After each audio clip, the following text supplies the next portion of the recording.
heart goes out to men nowadays. I wouldn't want to be a single man trying to date, because you don't know if you approach a woman that you think is pretty, she might be a lesbian. You don't know if she likes men. Right. You don't know if she's married. I mean, I would be terrified to be a man, honestly, because you just don't know. Right. So online dating, it can be safe. Yes, but then again, I think people are more comfortable because they're online and they can make themselves out to be whoever they want. Right. And then when you meet them, they may not be that at all. Oh my, it's a whole other, It world. can be a whole different thing. So I guess at my age, you'd have to, first of all, if you're wanting to be found or if you're wanting to date, you have to put yourself out there. You can't sit at home and say, man, I haven't had a date in 3 years. And what are you doing about it? Well, I'm at home. I go, buy my groceries. No, you have to put yourself out there. And I don't mean wear a tight dress and stiletto heels and, push a bra. To those who are listening, if you happen to wear them, you will get some attention. It may not be the attention you're seeking, but you'll get some attention. Okay, I'm sorry. Go ahead. So if there's things you enjoy, if you enjoy culture and you want to go to the museum, do the things you do. Yeah, do what you enjoy doing. I like that. And they usually have special events that you could... I gave this advice to a male friend of mine. And he likes certain things. I was like, okay, museums. That's a wonderful place to meet someone who has something in common. That way, going in, you already have something in common with that individual. If you like to if you like to swing dance or whatever, go to a place, a community center, not a club, because the club mentality is a whole other world. But just find the things you're interested in. If you like to go to walk, on hikes, there's meetup groups you could join, and then it's a safer environment. Right, and it's less affronting. It is. Right, and I think that's a really good point. I like, you didn't say it, but in a roundabout way, you kind of said it, which is get a life. Yes. If you have a life doing the things that you love single, you'll be around people who like what you do and more likely to have interaction with people who share similar likes to yours. Right. And that opens and facilitates relationships that might be cultivated from friendships into much more, intimate relationships, which I think is really great. Have a life. I mean, that's a big part. A lot of people create personas trying to portray a life which isn't really a life. They have their social media life. Yeah, that's sad. Which I want to talk about that, because I think you talked a little bit about this notion of going out or creating an online persona and then it not being a reality. You want to give an example of that? I think you should. Well, a lot of times people will take pictures. They'll post pictures on their profiles of themselves. I don't know, 40 years ago. Oh, snap. 200 pounds ago. Oh. Yeah, and then you strike up a conversation, you exchange, messages, and hey, let's get together for coffee. And then you're waiting, you're sitting there like, oh, okay. And, you're looking around for that person in the picture, and then Santa Claus comes by, and you're like, oh. Man. And it's like, oh, yeah, well, I put on a little weight. They'll always have an excuse. Well, I put on a little weight. Oh, but it's fine. You just lied. Yeah. What else are you going to lie about? Right. So, it started out wrong. Yeah. Okay. Let me ask about religion for a minute, because religion is a big component in not only the political circles, but now in our social circles. Politics defines, because it's so polarizing, and religion is so polarizing in politics. How does religion play a role in the dating process, and should it? If you're a Christian or believer, yes, you would. But if you have those who aren't, then it doesn't matter. Personally, myself, as a believer, as a Christian, it's important that the person I'm going to be with has the same faith and belief system as I do. That Christ is first in their life. It's very, very important. Are you going to find someone like that at a bar? It's rough. I'm not judging, but I'm not too sure that would be a good place. Right, yeah. Probably not the first place to stop off. No. And again, like you said, it's live your life, go out there, and if go to church, you know, do volunteer, feed the homeless, do things like that, because you will find men with a good heart who are doing those things. Yeah. So it's again, being authentic, having a relationship with God, if that's important to you, make sure that it is in the center of what you're doing, so that when you come across people in that circle, you are then more likely to find someone in common with that. Yeah. I'm going to take a quick pause, acknowledge our sponsors. We'd like to thank Alabama Cornea Care for sponsoring this live broadcast of the Conversations from the Cave.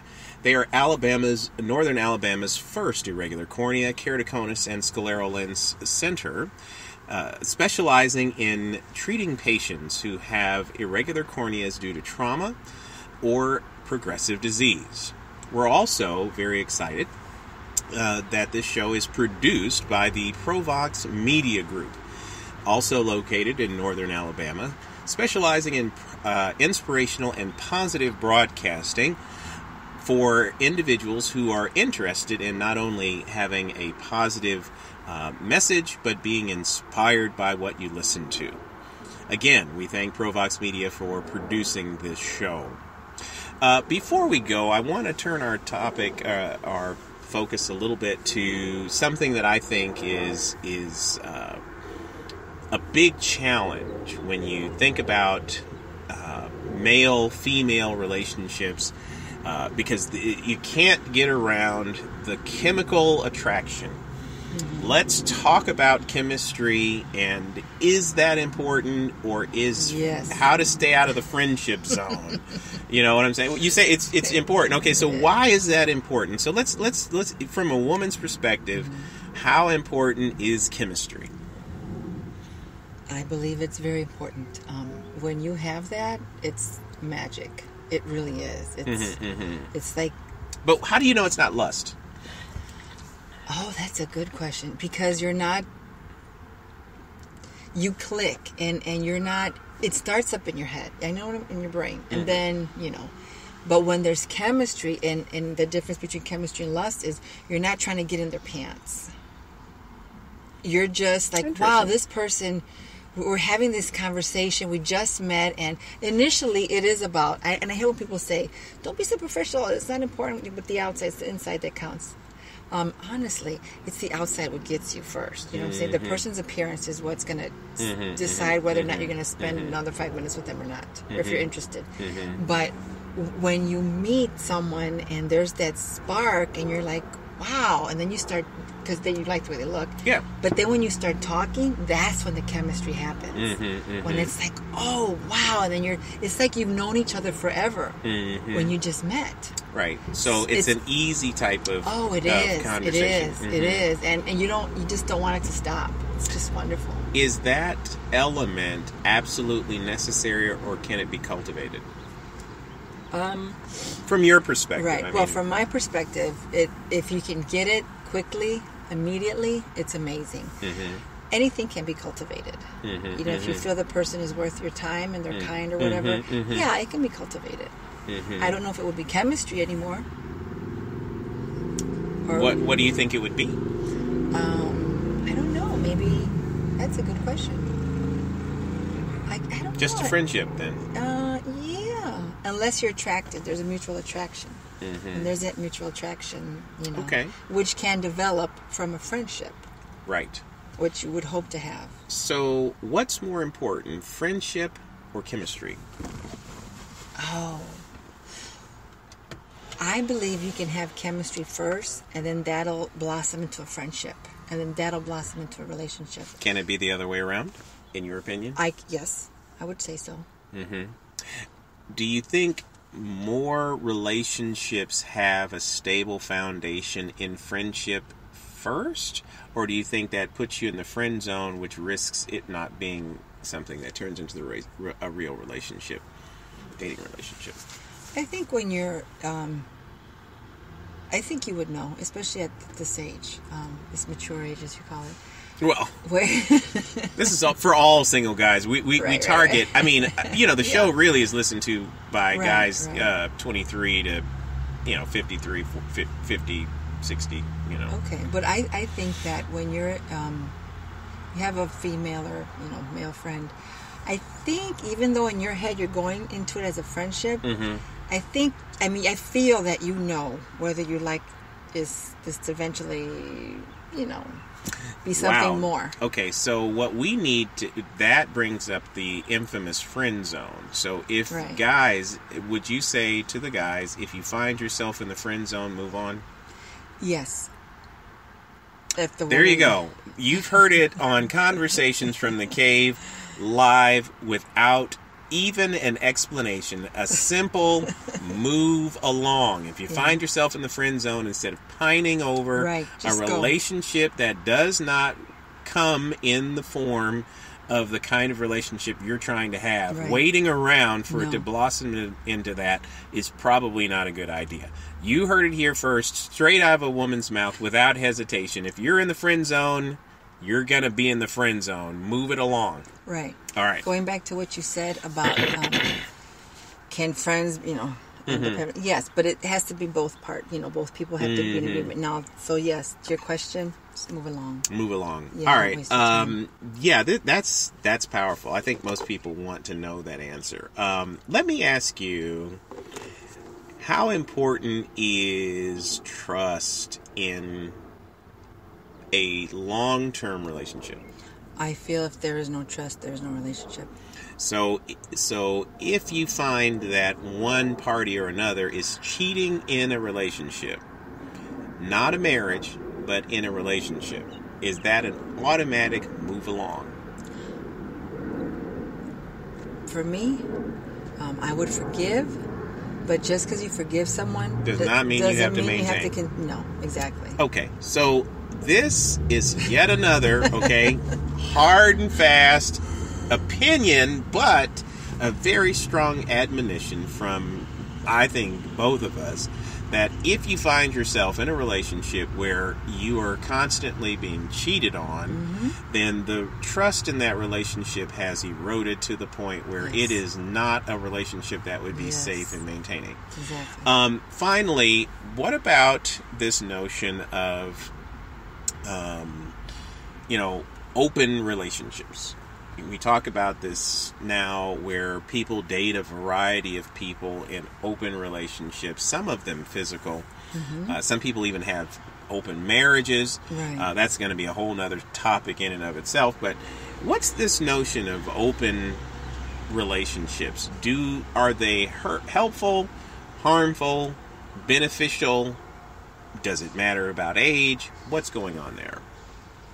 Do women prefer them, or are they just not good? Some men and women do prefer them. I don't think it's good. You should be committed to one person. And if you feel you can't be committed to one person, then what's the reason? Why are you in it? Exactly. Don't be in it. Then if you want to play around and dibble dabble, then go right ahead. But don't commit to it. Exactly. So the notion of open relationships still is likely to be a place where people can get hurt. Absolutely. Excellent. How important is emotional stability in beginning, maintaining, and cultivating relationships? Very important. Why? What makes that important? Because, that goes in line with trust. So, okay. Okay. Right. Do you think that the majority of women who are dating now, just, I know you can't speak for all women, but you are in the cave, and what happens in the cave stays in the cave. So if you're in the cave and we're talking, and the guys are kind of gathered around here checking this out, is it for women?